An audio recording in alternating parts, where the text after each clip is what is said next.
I've never seen such a righteous serial killer. Every time he strikes, people flood social media with likes and comments of approval. That's because his victims are always those who've slipped through the cracks of the justice system. The police have arrested him before, but without hard evidence, they had no choice but to let him walk. The public, however, has embraced him as a hero, dubbing him the city's light. His first target was an overweight man. Just days earlier, a fire had broken out in an apartment building, trapping a young girl inside. When firefighters arrived, they found this man's car illegally parked in the fire lane, blocking their access. He was drunk that day and didn't move his vehicle for a full hour.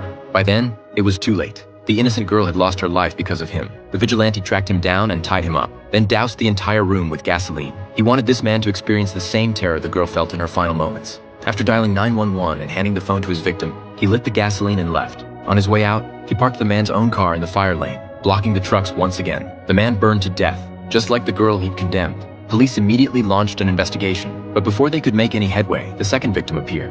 This time, it was a math teacher. The vigilante chained him up in a classroom and tossed him a workbook, the same kind that had driven one of his students to mental illness. The boy had struggled with math, constantly dragging down the class average. The teacher had reprimanded him regularly, forcing him to stand as punishment and demanding he complete an entire workbook in a single day, an impossible task. The pressure eventually broke the boy's mind, leaving him unable to care for himself. The school's response? A mere warning for the teacher. Public outrage followed, but the teacher remained unrepentant. He figured time would make people forget, but the vigilante wasn't about to let it slide. He handed the teacher a workbook and a locked box, explaining that inside was a phone he could use to call for help. The combination? The square root of the sum of all the workbook's answers. Then he slashed the teacher's arm. Unable to solve the problems fast enough to outpace his blood loss, the teacher bled out right there in the classroom. 2 murders in quick succession had the Major Crimes Unit under intense pressure. Just as they were reaching out to criminal psychology experts for assistance, the third killing occurred.